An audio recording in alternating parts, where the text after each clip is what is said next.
ሰላም ተማሪዎች እንደምናችሁ እንደተለመደው ተመልሻለሁ። ዛሬም አዲስ ርዕስ ይዤ መጥቻለሁ። አዲስ የሆናችሁ ሰብስክራይብ በማድረግ የደወል ምልክቱን ጫን ይሉና ይቀላቀሉ። ሀሳብ ካላችሁ ኮሜንት ላይ ጻፉልኝ። ሼር በማድረግ ደግሞ ለሌሎች ጓደኞቻችሁ አድርሱ። ከወደዳችሁት ደግሞ ላይክ አድርጉ። አመሰግናለሁ። ዛሬ የምናየው ግሎባል ኤንድ ሪጂናል ዴቨሎፕመንት ሲንስ 1945 የሚለውን ይሆናል። ከዛ ውስጥ አንዱ ዩናይትድ ኔሽን ኦርጋናይዜሽን የሚለውን ዛሬ እናወራለን ማለት ነው።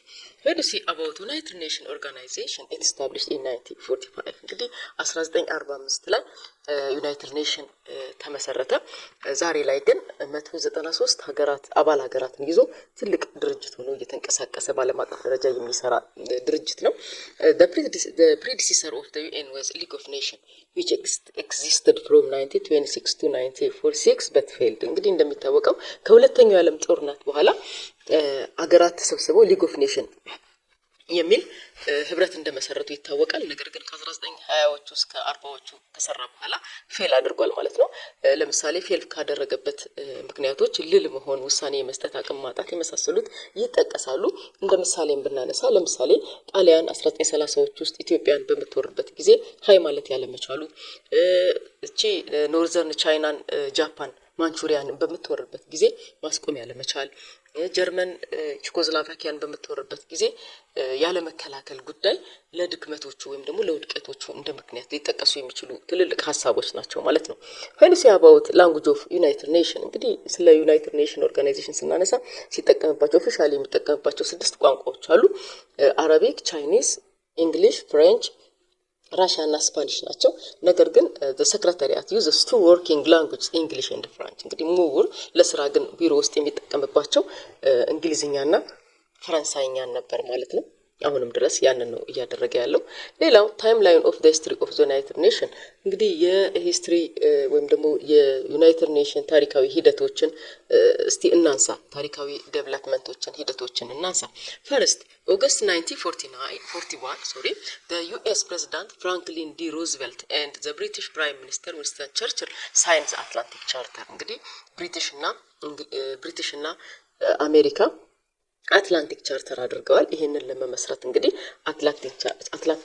አትላንቲክ ቻርተር በሚያደርጉበት ጊዜ ትልቅ ሀሳቦችን አንስተው ነበር። ይሄ ደግሞ ሀገራትን በሚመሰረቱበት ጊዜ የሚሄዱበትን ሂደት መሰረት ለማድረግ የተገናኙበት ነበር ማለት ነው። ጃንዋሪ 1 1942 26 countries signed the declaration of by the UN። እንግዲህ አላይድ ፓወርን ጨምሮ 26 አባል ሀገራት እዚህ ቦታ ላይ ተቀምጠው ወይም ደግሞ ተገኝተው ሳይን ያደረጉበት ወይም ስምምነቱን በፊርማቸው ያጠናክሩበት ያጸደቁበት ነበር።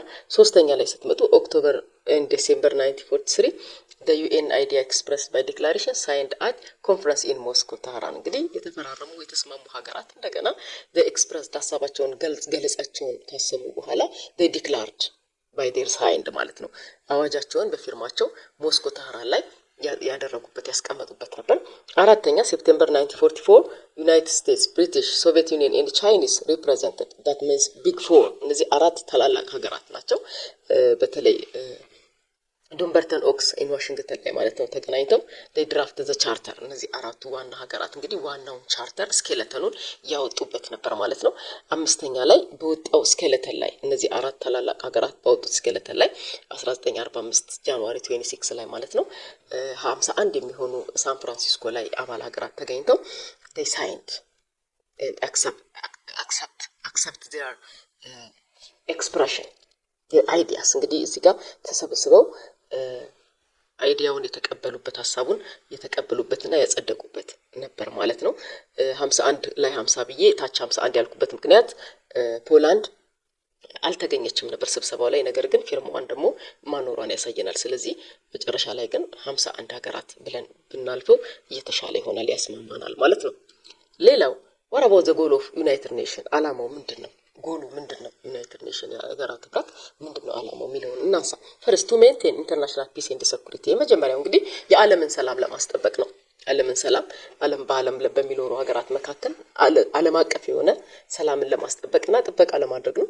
ሰከንድ ቱ ግሮ ፍሬንድሊ ሪሌሽንስ አመንግ ኔሽንስ። በሀገራት መካከል ጥሩ ወንድማማችነት እንዲኖር መያያዝ እንዲኖር የሚል እሳቤ ነው ያለው።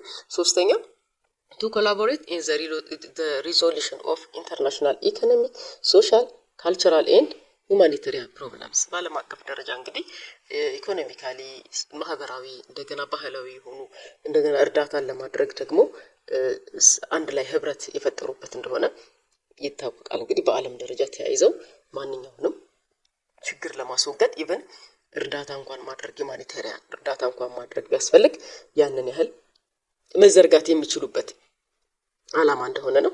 አራተኛ ቱ ፕሮሞት ሪስፔክት ፎር ሂውማን ራይትስ ኤንድ ፋንዳሜንታል ፍሪደም ቤዚክ የሆነ ነጻነትን ለማስከበር ሂውማን ራይትን ለማስከበር የሚሰራ ነው። ጎላቸው ያንን ያህል ድረስ ይሄዳል። ፊፍዝ ቱ ፕሮቴክት ዘ እርዝ ኤንድ ኢትስ ኢንቫይሮንመንት እንግዲህ አካባቢ ጥበቃንም ጨምሮ ኢንቫይሮንመንት ላይ በጥብቅ የሚሰራ ህብረት ነው ማለት ነው። ዓላማቸው ይህን ይመስላል። ሌላው ኤሴንሻል ፕሪንሲፕል ኦፍ ዩናይትድ ኔሽን ቤዚክ የሆነ መሰረታዊ የሆነ ፕሪንሲፕላቸው ህግና ስርዓታቸው ምንድን ነው?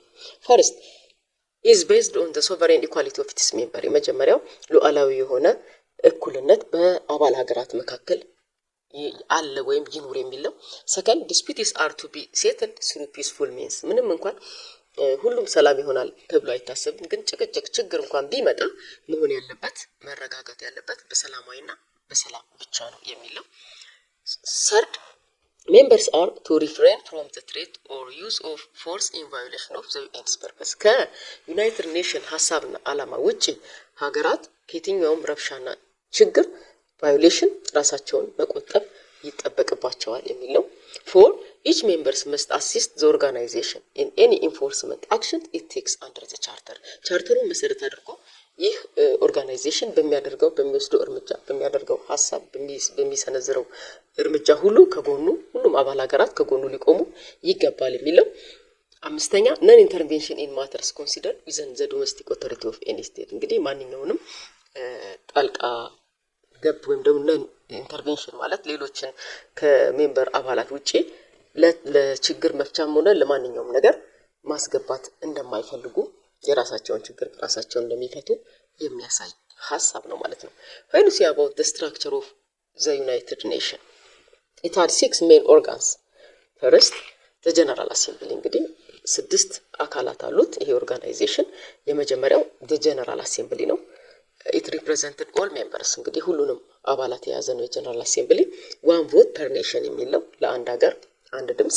it means once a year የሚገናኙት በአመት አንድ ጊዜ ነው ስብሰባ የሚያደርጉት። በሚገናኙበት ጊዜ የሚሰሯቸው ዋና ዋና ተግባራት የመጀመሪያው ስለ በጀት ጉዳይ ነው፣ ማጽደቅ፣ መጨመር፣ መቀነስ የሚሉትን ይሰራሉ። ሌላው elect the members of the security council security council ሜምበር መሆን የሚገባቸውን አባል ሀገራት ይመርጣሉ ማለት ነው። when you say about the second security council charged with maintain peace and security more የሚሰራው እንግዲህ በሰላምና በጥበቃ ጉዳይ ነው።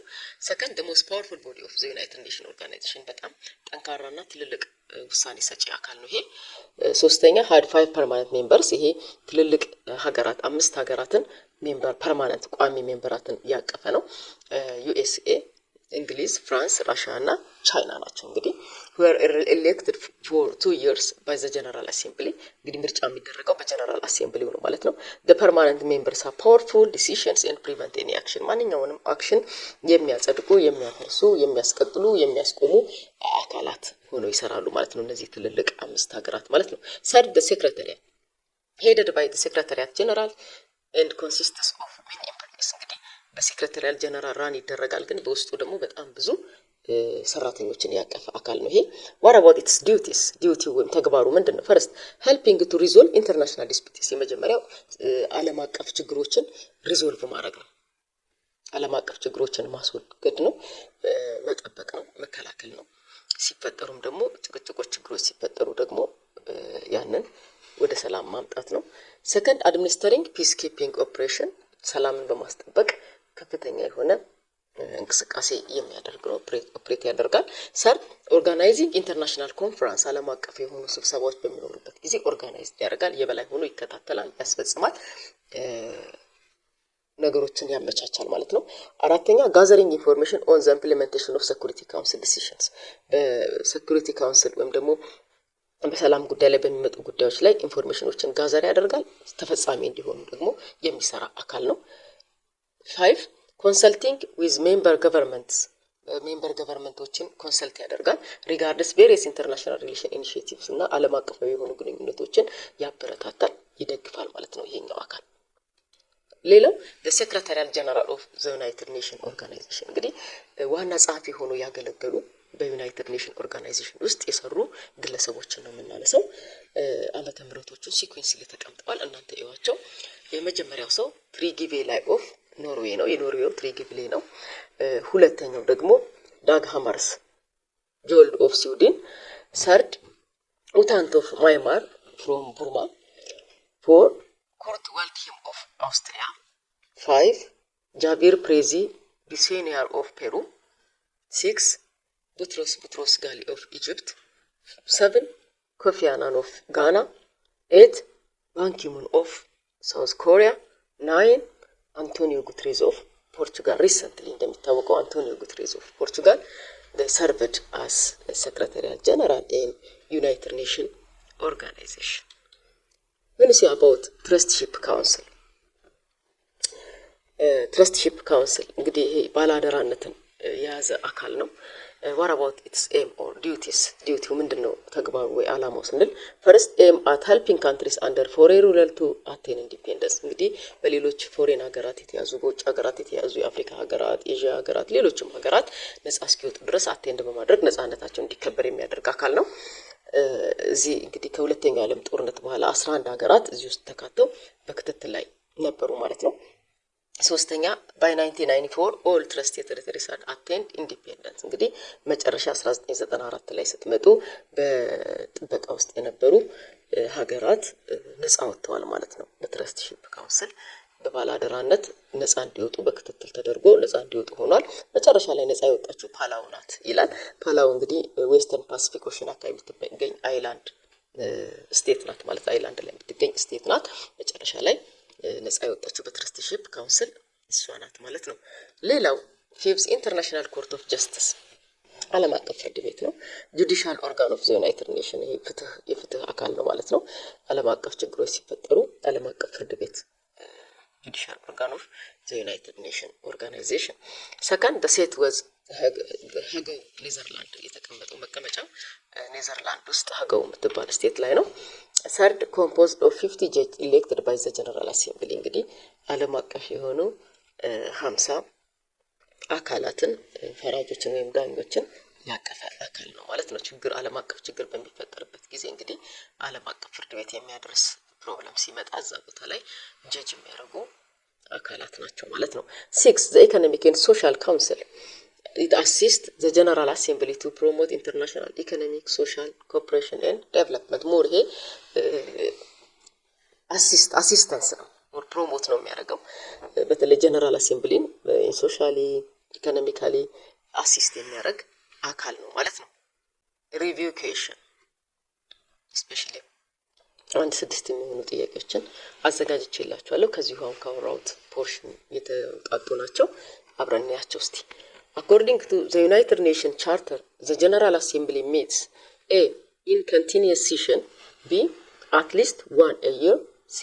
only women called by the Secretary General, D.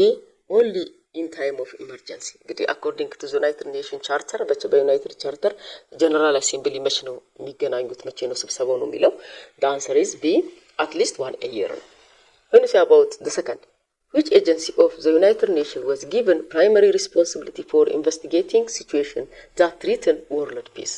የዓለምን ሰላም ለማስጠበቅ የሚተከታተሉ አጥንቶ ጥናት አድርጎ እርምጃ የሚወስደው የትኛው አካል ነው የሚለው?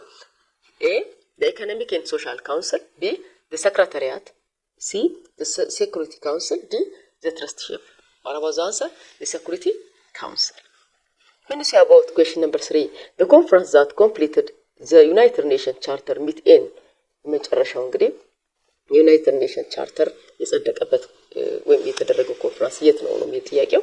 ኤ ጀነቫ፣ ቢ የልታ፣ ሲ ኒውዮርክ፣ ዲ ሳን ፍራንሲስኮ። the answer is D. ሳን ፍራንሲስኮ።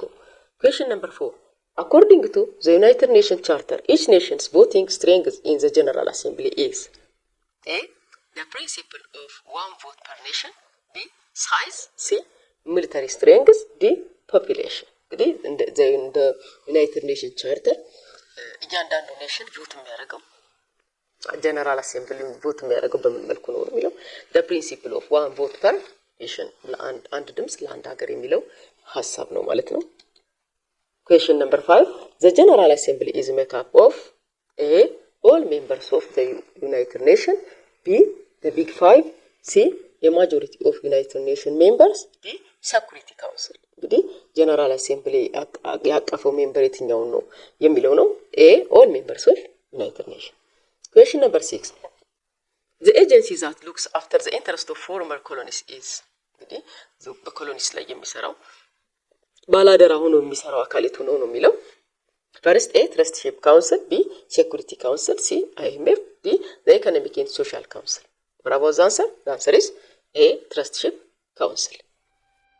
ከዚህ በኋላ የምለቃቸውን ትምህርቶች ለማግኘት እንድትችሉ ለጓደኞቻችሁ ሼር በማድረግ የደወል ምልክቷን በመጫንና ሰብስክራይብ በማድረግ እንድትቀላቀሉ ላለው አመሰግናለሁ።